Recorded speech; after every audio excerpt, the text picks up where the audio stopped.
increases, the alpha decreases, right, from plus 1.86 to minus 2%. Now, the difference was kind of like if you say, what you can do is you can buy this portfolio and short sell this one here, right? So you can actually create a zero beta portfolio out of this. Technically, we'll probably buy this 2 times, right? Then you have 2 times 0.67 is 1.3 roughly beta. You short this, so you can create a zero beta portfolio out of this by buying one and short selling the other, and then you earn the difference in the alphas, right? You earn basically almost 4% for zero beta excess return. Right? So that's a nice trading strategy, and actually you can buy this trading strategy. There are kind of ETFs that mirror this. This also works basically for low volatility. Low volatility stocks are usually stocks with low betas, and they do have high returns, and you can make money with this strategy. So they're these kind of low volatility investments.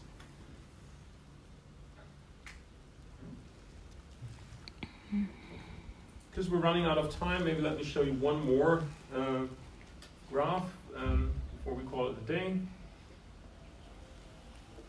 And that will be a graphical illustration of these portfolios. I've used 10 portfolios just to have a little bit more dots in here.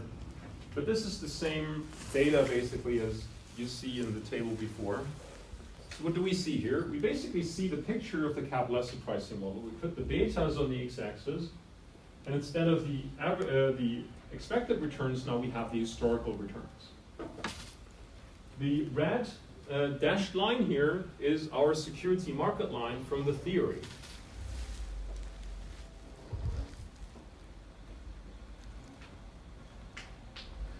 The way how I've computed this was that I've determined what was my average market return. That was my first dot, right? That has a beta of 1. That's my market that I put in here. And I've looked at what was the risk-free rate. I have 2 dots, and then I drew the security market line through them.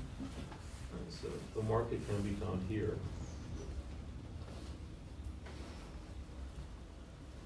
And then I put in the 10 dots of 10 sorted portfolios according to beta, and you see that they nicely rank up. So this is my low beta portfolio here, and this is my high beta portfolio here. Right? So in every portfolio, there are 10% of the stocks. They together make up the market, right? So it's, they're all in there. And the gray line that we now see here is the regression line through the 10 dots, right?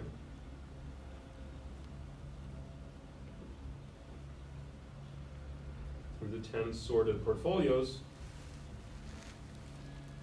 And that's basically our empirical security market line.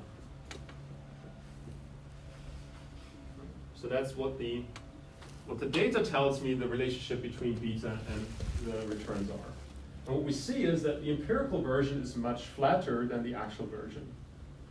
Right? So here we see that we have assets with higher returns than what the CAPM predicted.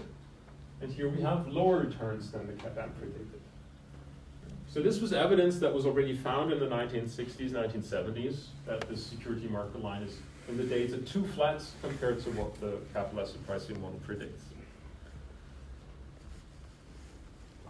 Now, what you can see from this is actually you can also see the alphas in these pictures, right? Because remember, the alpha is the difference between the model prediction and my actual return, and the model prediction is the red line. Right? So the difference to the red line is your alpha. Right, so here I have a dot that is above my red line, so that's a positive alpha. And here on the right-hand side, I have a dot that's below the red line, so that's a negative alpha. Right? So the alphas are the differences between the dots and the gray lines. And we should put in one more to make clear that's the difference between the dots, not the 2 lines. Right? So that's our alphas here. There are these kind of vertical distances here. So you can nicely see the alphas in these pictures. The red line is that what's explained, and then on top of that you have the alpha to get to the actual return.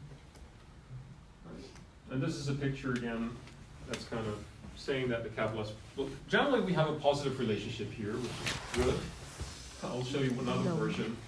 Maybe let me kind of briefly kind of skip to this. Right. So this is another security market line estimated from the data, and it's even a negative relationship, which totally contradicts kind of our evidence. Right. But here it's at least in line with that. Okay, higher beta means higher returns, but it's not so strong as the capital asset pricing model predicts.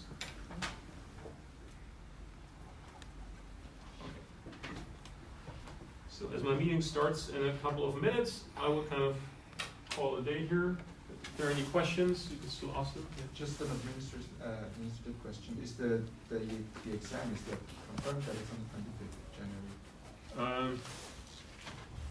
No, actually, well, we haven't discussed it anyways here, right? So we are free to set an exam date that we want, right? So it is usually a good idea to do it in the last week, well, usually the idea is to use the room that we're in, but this room is definitely too small, right? Because there are some people missing today, and I've heard news that some people have kind of visa issues, and if we put all people that are registered for the class in this Thầy room, nói we là có don't have 2 ngày enough. thi nhưng mà tao không biết Right, là so this mình is sẽ được definitely not chọn giữa enough for 2 the ngày exam. hay là mình phải thi vào 2 ngày.